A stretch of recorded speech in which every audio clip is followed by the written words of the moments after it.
यहाँ तो कोई बात नहीं, रामनगर वाले भैया आगे के लिए जीवन के लिए हम आपको बता रहे हैं बात मतलब की सौदा है। यहाँ तो बहुत जगह की समस्या है, पंडाल कम है, जगह भी कम है, लेकिन कहीं भी कथा भागवत में सत्संग में जाओ तो जितना भगवान के नजदीक बढ़ सके। जब लोग सफर करते हैं बस में, कहाँ बैठना पसंद करते हैं?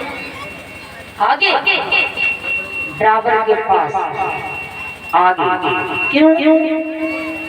आगे धक्के कम लगते हैं, ऐसा होता है।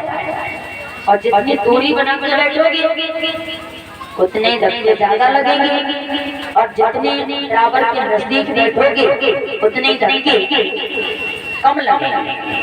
तो संसार रूपी बस कृष्ण रूपी ड्राइवर श्रद्धा रूपी टिकट लेकर और भाव रूपी टिकट लेकर और श्रद्धा रूपी सीट पर बैठ जाओ।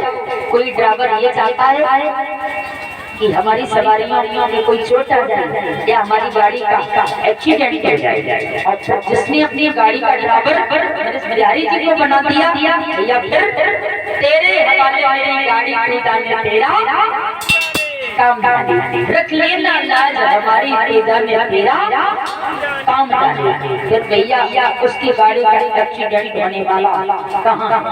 तो भगवान के जितने नजदीक बढ़ोगे उतने संसार की हवाएं लगेगी, मुसीबत भी आएगी, परेशानियां भी आएंगी, कलेश भी पड़ेगा, दुख भी मिलेगा, लेकिन सब तक पार होकर के यानी सबको पार करते रहोगे। अगर भगवान से दूरी बना लोगे एक भी संसार का झटका झेले जाएगा। तो कभी भी कथा भागवत में जाओ, रामनगर यथा नाम तथा गुण और तथा नाम यथा गुण। नाम के अनुसार हमारे रामनगर के भाइयों के अंदर गुण भी और गुणों के अनुसार नाम यथा नाम तथा गुण और तथा नाम यथा गुण। बोली बोली भगवान की, बाल कृष्ण लाल की। एक बार बोल लो आप लोग ऐसे हिसाब कर रहे, उसकी बात आप कथा में प्रवेश करेगी। उम्र तेरी में बीत गई, लियो राम को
कवियों ने बालापन हंसी खेली जमायो, जवानी गई बुढ़ापा आयो, अरे पातिया से नेह लगायो फिर बेउना संग गई।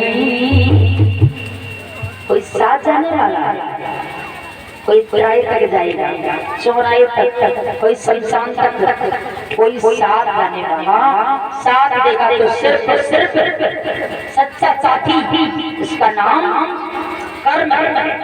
भैया लोग कहते जीव खाली हाथ आता है और खाली हाथ, लेकिन हम कहते जीव जब आता है तो भाग्य को साथ लेकर आता है, और जीव जब जाता है तो कर्मों को साथ लेकर हम आप एम की अदालत में जब तू चढ़ेगा और पूछेंगे हाकिम तो क्या तू कहेगा, वहाँ कर्म का ही भोगना पड़ेगा।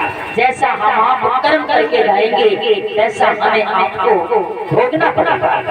बोली जय जय श्री राधे राधे राधे। परीक्षित जी कथा प्रसंग कहाँ भटक गए, कोई उद्धव गोपी संवाद हो रहा है, उद्धव गोपी संवाद हो रहा है।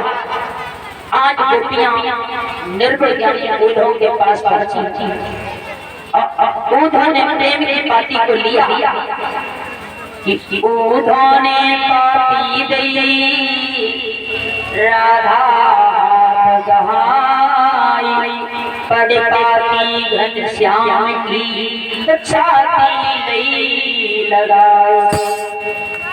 गोपियां बार बार पाती को पड़ती छाती से छुपाती कहती सर के काले केस उड़ा दूंगी, काली नंदिनी में गंगा जी नहाऊंगी, काली नंदन कभी पलक नहीं उठाऊंगी, और करिया को जान जीवन में कभी प्रीत नहीं लगाऊंगी। आज उद्धव गोपी संवाद हुआ और उद्धव गोपी संवाद हुआ। उद्धव ने कहा गोपियां रो रही हो, कन्हैया गया था अपनी पुष्पांजा जा रही हो, लौट करके कब आओगी?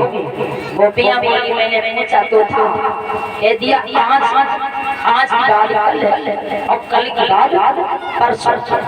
परसों कहते कहते बरसें बीत गई, लेकिन बेदर्द नहीं आई।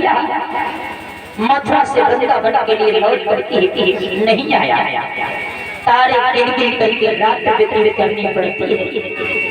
आज गोपियां तड़पड़ी और उद्धव गोपी संवाद हुआ। गोपियों ने प्रेम की पाती निकल के दी, निर्गुण ज्ञानी पाती को लेकर और मथुरा में प्रवेश करते हैं। उनका सारा ज्ञान विसर गया। जहाँ प्रेम है वहाँ नेम नहीं, और जहाँ नेम है वहाँ प्रेम है।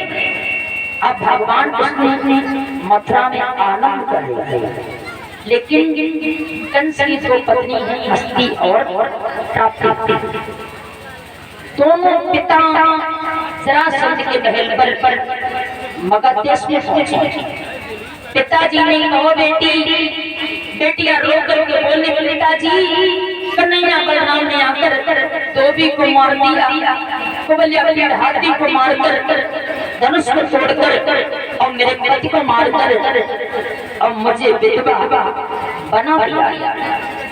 ध्यान रखना भैया, जब मगध देश के राजा जरासंध ने सुना, 9 छोड़ी सेना लेकर और मथुरा पर चढ़ाई करने का निश्चय कर लिया।